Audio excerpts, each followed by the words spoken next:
Well, it happened really early and unexpectedly. Next 15 just dropped 4 days before NextConf, and obviously we're going to have to talk about this release. It's one I've been waiting for a while, and I hope you guys are as excited as I am because it's overdue. These changes are going to make Next much easier to use, but do you know who else is going to make Next easier? Today's sponsor, Clerk. If you're not already familiar, Clerk's a solution that makes auth way easier to set up correctly in your applications, be it web or mobile. Yes, mobile too. I know. There's a bunch of open source solutions. I've tried and deployed pretty much all of them. I ignored Clerk for over a year because I didn't think it was necessary.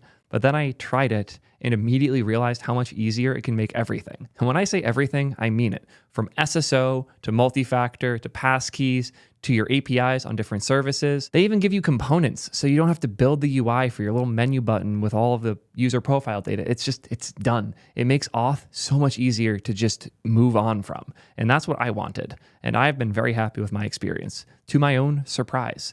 Oh, and by the way, it's already ready for Next 15. Thank you, Clerk, for sponsoring. Check them out at soydev.link/clerk. Yes, that's a real URL. Next.js 15 is officially stable and ready for production. This release builds on the updates from both RC1 and RC2. We focused heavily on stability while adding some exciting updates we think you'll love. Try Next 15 today. You'll notice something interesting about this command for trying it. They have the usual install the latest command, but what they have that's interesting is this next at code mod. This is a really cool angle of helping people keep their Next.js code bases up to date. There's a few changes in this release that are breaking, not in the sense that like the way you wrote code before is going to make it impossible to use this update, but breaking in the sense that there are some things that are async that weren't before, and just making all of those changes across your code base is annoying. So the code mod does it for you. Really convenient. They call out NextConf here. Obviously, keep an eye on the channel for that. But if you want to know more about what's coming at NextConf, I have some theories, and I have a video coming out probably right after this one on my speculation of what's next for Next. Hi, editor Theo here. That video is already out. I'm not going to re-record this. It has been a long day. If the next code mod CLI, again, I think that's huge. Async request API. This is one of the things I mentioned before where it's broken relative to the way we were writing code before, but it's not too hard to change. It's just tedious, and the code mod helps with that a lot. If you want more info on that, looks like this. Previously, when you called cookies, you wouldn't have to await because it was part of the request context, so everything just had access to it. Now you have to await. There's a really interesting reason for that, why they would want to force all of these things to now be async when they weren't before. And if you want to know more about that, once again, keep an eye out for that video that I have coming soon. The next app router launched with opinionated caching defaults. These were designed to provide the most performant option by default with the ability to opt out when required. Based on your feedback, we reevaluated our caching heuristics and how they would interact with projects like partial pre-rendering and with third-party libraries that use fetch. With Next 15, we're now changing the default for fetch requests, get route handlers, and client route cache from cache by default to uncached by default. If you want to retain the previous behavior, you can continue to opt into caching. Very good change. There's a lot of caching stuff coming soon, so hyped to see them taking this issue seriously finally. As they said, fetch is no longer cached by default, so if you want it to be cached, you're now going to have to specify in the object cache, force cache, or no store. No store will do a fetch without updating the cache, and force cache will fetch from cache if it exists, or it will do the remote server if it doesn't, and then update the cache accordingly. In Next 14, force cache was used by default if you didn't have anything. Now it's not. It's no store by default, which is what it probably should have been initially. Good changes. I still think dev tools are the big missing piece to see what's being cached when, where, and why. But having better defaults here makes it more explicit when caches are happening. Good changes for sure. They also call out that you can, on a route level, specify static, which means all of the fetch calls happen during build one time, and then everything else from that point forward is hitting a cached HTML page with cached data inside of it instead of doing any of the calls. Good to know about. You also have the ability to do a fetch cache variable on the route.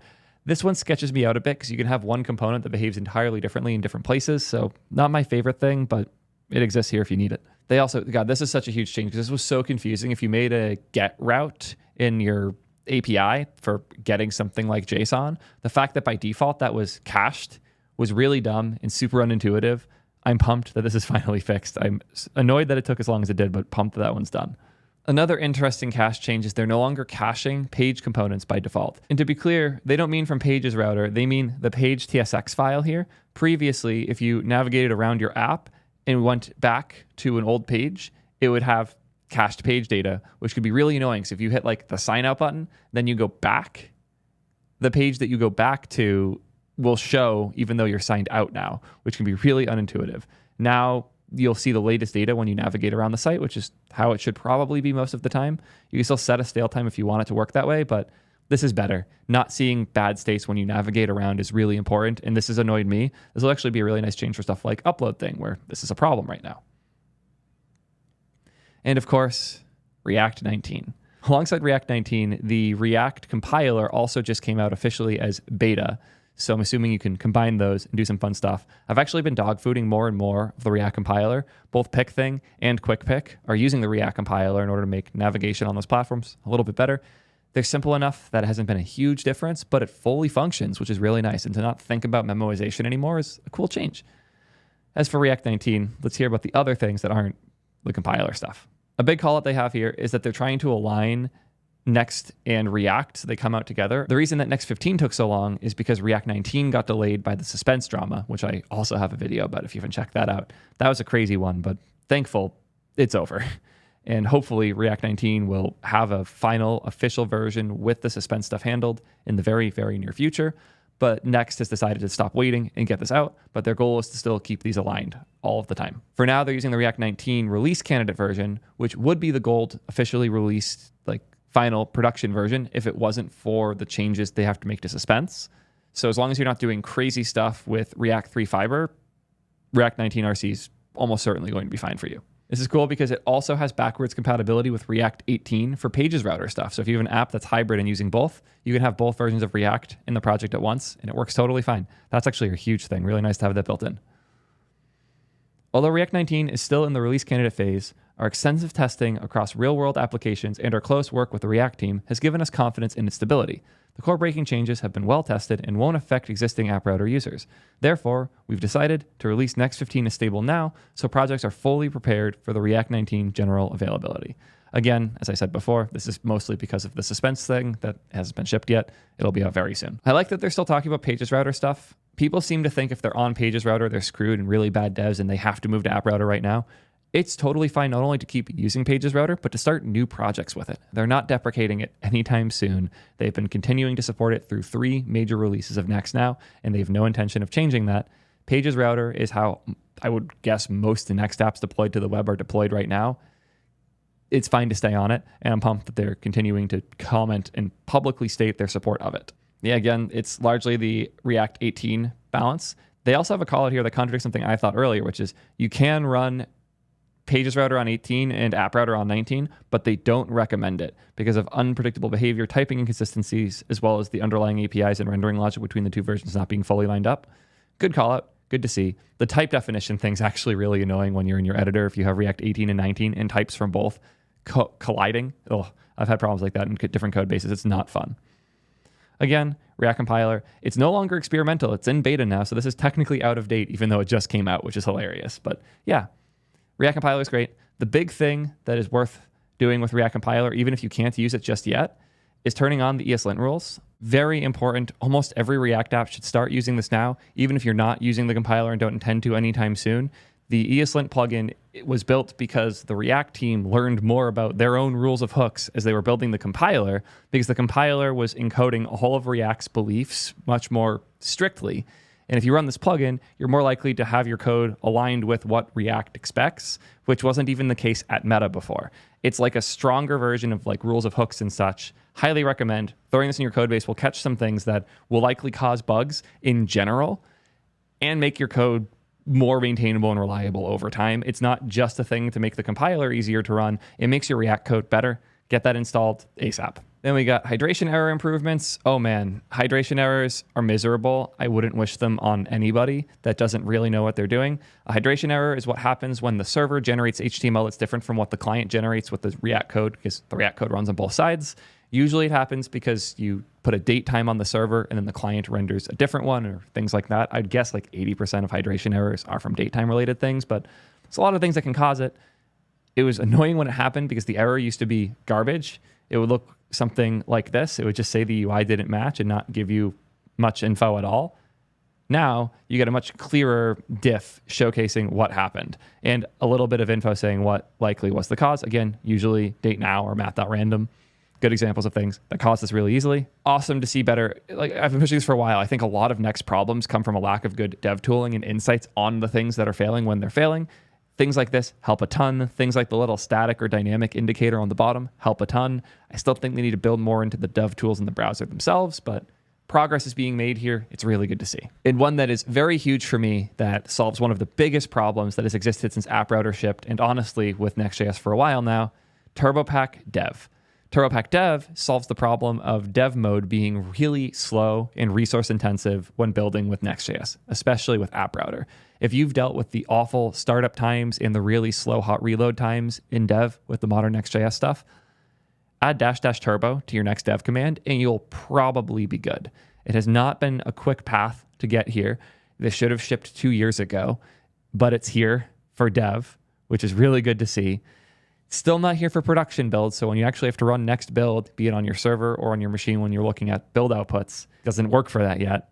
But Turbopack build is coming in hot and should be out, hopefully, for us to start testing in the near future. They have a website for tracking this. Are we turbo yet? As I mentioned before, dev mode's been ready to go for a while, and now they're finally confident enough with it to make it the default and call it stable. Prod has a bit of a ways to go still. We're at 96% of the test passing, but that last 4% is necessary to get these built outputs working in production on dynamic sites. So until then, this isn't really testable, but they're hoping to have that all done very soon. Fingers crossed. Believe me, there will be a lot of Turbopack hype when this ships.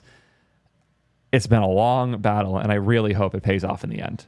All these stats are great, but the one I care about the most is the fast refresh thing. The fact that you can save something in your code and immediately see the response makes your dev experience so much better. I've been playing with other languages and frameworks recently that don't have HMR or fast refresh at all, and it sucks having to wait for a new compiled output before you can do anything or see what the changes are. I've gotten so used to the loop of changing something, opening my browser and seeing it, then going back, changing, going back to my browser, that like back and forth. I even have hotkeys bound so I can switch between my editor and my browser with one click. Yeah, having faster hot reloading and fast refreshing is huge. And I hope you all enjoy it as much as I do. Admittedly, I'm on a high-end machine, but it went from like 2-ish seconds to like 1/20th of a second. So I'm happy. They have a whole blog post about everything going on in Turbopack. I gave this one a read, and it was very interesting, but very technical, diving deep into how it actually works.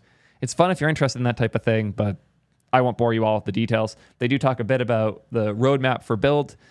It's coming soon. There'll probably be more at NextConf. Keep an eye out for all that. Ooh, I was talking about this a bit before. The static route indicator. This is huge. I know this seems really simple and small. Like, yeah, they put a little pill in the corner. Who cares? I care, because what this represents is a fundamental shift in how the Next team is thinking about their role in informing developers of what the behaviors are as they're building them. Now you know in dev, as you're building, if a route is static or dynamic, which makes it much easier to know what's actually going on. And as always, you can run next build, and it still does the thing where it shows you what each route's type is, if it's dynamic or static, but now you just see it in dev. I've wanted this forever, and I really hope in the future this will be a more integrated, like deeper dev tool where I can click and it will break down all the requests that were made on the server and show what happened when, where, and why, and what their cache state is. There's a lot of potential here for them to make a really good debugging experience for figuring out what's rendering, what's cached, what's dynamic and not. Knowing it at the route level is great.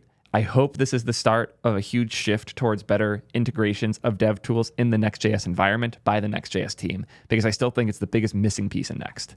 Ooh, unstable after. I'm really excited about this. I did a video on the other half of this, which is wait until. If you didn't know this about how Lambda works, when a Lambda on something like AWS sends a response to a user, it dies, which is great in the sense that if you don't want it to keep running because you want to have a efficient runtime and a really simple DX around it, it's great. But if I want to do something that doesn't block the request, like fire off some analytics or write some transaction data that the user doesn't need, I don't want to block my response to the user on doing those other things, some of which could be potentially really slow.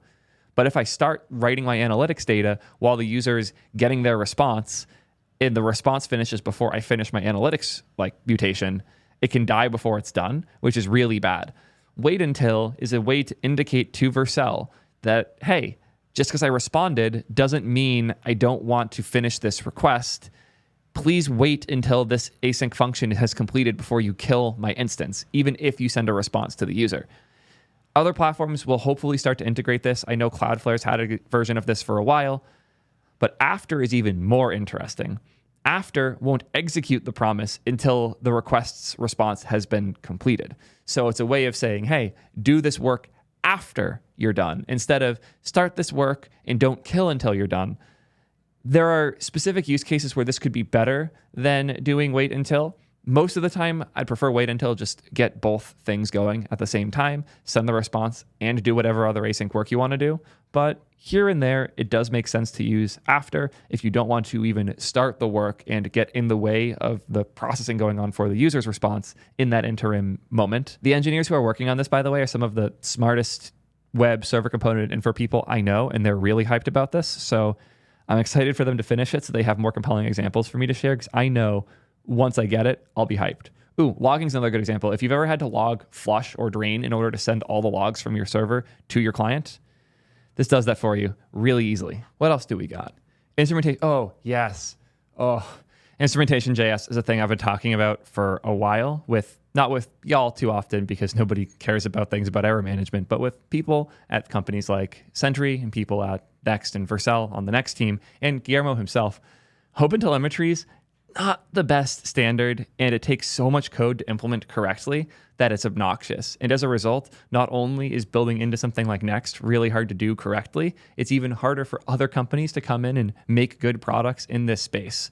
By introducing Instrumentation.js, Next has taken all of the necessary parts for instrumentation and error tracking libraries to hook into Next.js without having to build all of this crazy specific pile of hacks around Next. And the future of good error handling tools in Next is very bright. Right now, obviously, Sentry supports it. They were the closest collaborator for it, but others will absolutely be supporting this very soon. I've even been talking with Axiom. I'm expecting them to have this working probably by the time this video's out, knowing those guys. They're fast. I'm hyped. Next, we have one that I was honestly kind of surprised about when I heard about it, the form component. This feels like a remix thing, not a Next thing, but they have good reasons for introducing it. By introducing the form component, they're able to handle things like prefetching and client-side navigation, as well as, of course, progressive enhancement when actions are being triggered.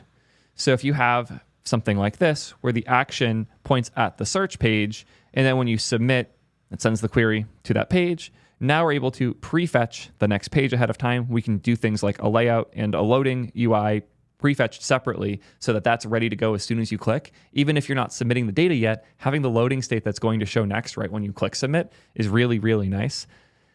That alone makes me actually come around to this. If it's literally just a way to allow for prefetching of the loading state and the layout of the next page you're going to before you click, ooh, that makes that thing that I care a lot about, which is when you click, something changes instantaneously, much easier to do the right way while still working in low or no JavaScript environments. Very cool. Yeah, previously doing this type of thing would have been a ton of manual boilerplate. I have written code like this before, and it was not fun. Having to manually call use router in order to start prefetching different routes, and then trigger a prevent default so the submit doesn't require the blocking like push call and post call. Instead, you would have to like grab the target, change the search params, make an append, and hot swap things out, while also calling a prefetch to that URL ahead of time in order to prefetch the parts that you can't. Oh God, this was awful code. Having this just built in, very, very nice. Oh, another thing I've wanted for so long. One of the coolest parts about Create T3 app is when you generate a Next app with it, we would put the Next type definitions using a JS file. So if I go to a service like PickThing that was built with Create T3 app, we would use JS doc types to import at type import next.nextconfig. It worked. It was fine. It wasn't great. But now Next.js supports a .ts file for the next config. And this makes it much easier to just have a correctly typed next config, which is more important because of some of the changes coming here in different ways to add things. It's also nice to just be able to see like what keys exist. If you want to look through the different things that exist in experimental, here you go. Here's all of the experimental stuff that you can apply with a flag with the next config now. And now the next config is going to get a little more complex. Some of the things I'm talking about in that future of next video, it's going to be good. I'm happy they made this change now because the next config is about to become more important than ever and a thing that devs actually take a look at somewhat often in their code base. Ooh, more things that people have been wanting. Improvements for self-hosting. Believe it or not, Vercel isn't trying to make it so you can't host Next other places. They've been collaborating with the Open Next team in order to make it easier to hook into these new functions that are being built into Next.js. And they're even taking the time to make resources about deploying Next without Vercel or even without serverless. Lee Rob just did a video showing how to deploy to a VPS with Next.js. And it was really good. but they're also seeing some of the things that they like and expect from Next that are harder to do in those environments, and they're trying to expose those so it's easier to do. Stuff like an expire time now being a value in the Next config that you can configure, or stuff like having better default values for other CDNs, including stuff with stale while revalidate, which not all CDNs support yet.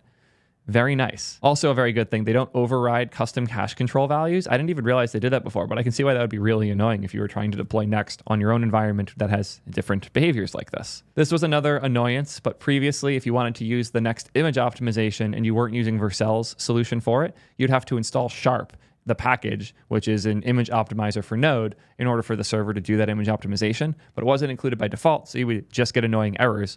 Now it's included automatically if you're running in standalone output mode. Probably a good call. Nice to see that they're making those things easier. Sharp's still a bit brutal a package, and again, only works in Node environments, so it won't work on something like Cloudflare workers. I know they have a WASM binding. Show me it working on Cloudflare. I fucking dare you. It doesn't. Trust me. I've been deep on image.engineering for a minute now. Nothing to see here. A lot coming soon. I know way too much about image optimization now. Anyways. I previously have covered the server actions security drama. I think it was overblown. I was really concerned initially because if you had some data in your closure, like I need to show this example actually. So if I had in here something like const secret equals process.env.secret, obviously returning is bad, but I could just return, hi, this all is fine. The problem came if I defined an action in here. So if I had like const some action equals async function use server, and this uses the secret for something, and then I bind this to like button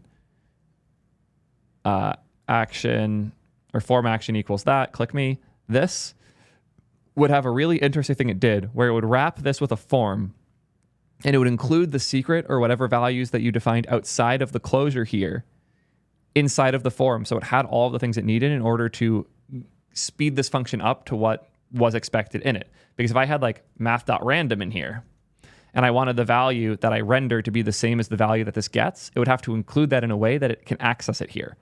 The fix was pretty simple. It was move this here, and now it's not defined in that closure. It won't be included in the form. That still was a huge concern for me, and they solved it in a much more interesting way, which was to take the data here and put it in the form encrypted with a key that's unique to your Next deployment, which means although it is included in the form, at least it's safe now. That solved 98% plus of this potential security issues that existed in server actions. The problem that was most recently freaked out about is the fact that you could move use server to the top of the file, and it will take any async functions that that file exposes and expose those to the user. Because the point of putting use server at the top is you're saying, hey, this directory or this file exposes functionality that users can call, which is probably not what you wanted to do if you're throwing this on random files. This should be for a file that's like API endpoints, not a file that's like helper database functions. This was a concern because people just throwing that flag around willy-nilly could do things they probably did not intend to do. The reason that it doesn't matter anymore is because now they'll both eliminate dead code. So unless the server action's being called in client code, it will no longer be included in the server bundle output at all. So you won't be able to call the function unless it is being imported on a client component. And all of the IDs for these actions aren't guessable or like indexed in an order anymore. Previously, it would just be like 1, 2, 3, 4, 5 for every route in your app. Now they're randomly generated IDs. So you can't just guess different ones. This is a great change. This takes all of the weird concerns that people had and addresses them, similar to how my concern with the form data leakage that I showed before was addressed with the way they handled the encryption of the form data. They are taking these concerns seriously, and they are solving these problems in ways that I consider pretty meaningful.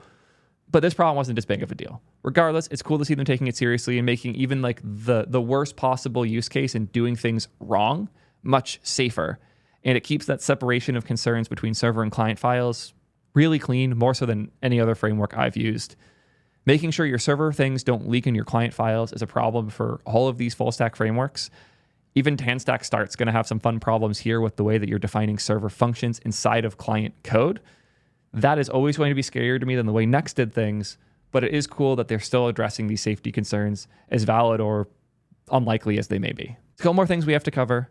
Optimizing the bundling of external packages is a fun one. We already bundle everything for clients. So like when you install React from NPM and then you build a React app, it does take that JS in your node modules and bundle it into a single vendor JS to your users for almost all modern build tools. On the server side, it usually doesn't bother. It just uses them from node modules. But that can be annoying because sometimes those node modules are huge and full of things like binaries for different platforms that you might not even be using. As such, having all of those node modules be dependencies when you do a cold start on the server side is not great. So bundling, similar to how we do on client side, can actually be beneficial if you're spinning up servers somewhat regularly, like we would be in this modern serverless world. So having bundling of your dependencies on the server side is actually kind of useful in a lot of these cases. App Router included this, Pages Router didn't, but there were always dependencies that didn't handle this great. Vercel actually maintains a list of packages that they know don't handle this well inside of a config deep in Next.js, like in the open source GitHub repo, with all the packages that can't handle this. So by default, the most popular ones will be handled correctly. But if new packages were being made and they weren't put on that list, it would break. Now you have a server external packages key that you can use to specify in your config, hey, Next, don't bundle these. They won't work that way. Please just leave it, let it be. And if you're on Pages Router, which didn't bundle your packages before, it's now updated so you can call this bundle page routers dependencies function that will allow both App Router and Pages Router to benefit from this and have the same bundle characteristics, which makes it easier to interrupt between the two. And it's a huge improvement to the performance of Pages Router on servers, specifically on Lambda. Good change to see. If I might actually go turn this on for my few Pages Router apps that I haven't moved yet, because this will be a performance win, almost certainly, for those apps. Another fun one, ESLint 9 support, which is cool because ESLint 8 is going end of life, or already has gone end of life, October 5th. ESLint's essential. It's cool that they configure all of these things for you. We used to have to do a lot of this ourselves in Create T3 app, and more of it is now included in Next itself. It's been awesome to see the Next starting point catch up to where we've been at with Create T3 app for 3 years now. Ideally, we wouldn't need that project, but we do because there's a lot of little things, especially integrations, they haven't quite figured out yet that we care a lot about and want to make sure we get right. More dev experience improvements. These are all really cool to see. Server components have HMR now, which is great because previously, if you had an expensive fetch call at the top of your component, every time you saved it, it would rerun that fetch call. This is great because if you're hitting something with that slow fetch call like OpenAI or BrowserBase or any of these other products that do actual work and bill you based on the number of requests you do, having to refetch all of that data every time could cost actual money. I went over free tiers on multiple services, just dicking around with server components where I would do a fetch call in the server component, make some UI changes, and now I'm out of free tier credits. This helps solve that a ton. I'm actually really excited for this change. I can't wait to play with that one more. This is another big one. I noticed that App Router static gen was a little bit slow. Like if you have a blog post or a terms of service and privacy policy page on your App Router site, those took longer to generate than I would have liked. They've reduced that a ton. Previously, they were actually rendering them twice, which was annoying. They've solved that and do one pass instead, and they're working on sharing the fetch cache across pages so that if there's a fetch call on 3 routes, they can use one cache for all 3 of those. Ooh, I haven't seen this yet. Advanced static generation control. We've added experimental support for more control over the static generation process for advanced use cases that would benefit from that greater control. We recommend sticking to the current defaults unless you have specific requirements, as these can lead to increased resource usage and potential out-of-memory errors. Oh yeah, I did see a little about this. They now allow you to choose how many workers could be spun up. If you're not already familiar, workers are a way for JavaScript to run multiple things at once, not like concurrently where when one is running, waiting for some stuff, other stuff can run. I mean 3 things executing at the same time. The syntax sucks. Working with workers is miserable. That's the reason they're doing all the crazy struct stuff right now. But when you're generating something like pages or files, it can be a nice way to, on Node.js, do more work more quickly. So having concurrency for those generators that are actually building these pages is really nice. And I like that they have a minimum that you have to specify before we'll start spinning up additional workers, because each worker actually takes time to spin up, and you usually have to build something like pooling to make it efficient at all. This is really cool, giving you control over how you handle the generation of multiple things, and even how often you bother retrying. So you have a giant blog or e-commerce site where you want to generate everything statically that's built in Next. These controls can be really, really helpful. There's a pile of additional changes. I like they're moving off Squoosh because it's very deprecated at this point, but Sharp needs a better replacement nowadays. Lots of other little things in here that are really cool to see. I am hyped about all of this. I don't know if they specify the other fun things that are in this release. They don't. So if you want to see the things that aren't listed here, make sure that, again, you check out the video I have coming super soon, which is all the things Vercel hasn't told you yet about the upcoming Next release and NextConf. I'm hyped for this release. Let me know what you guys think. And until next time, peace nerds.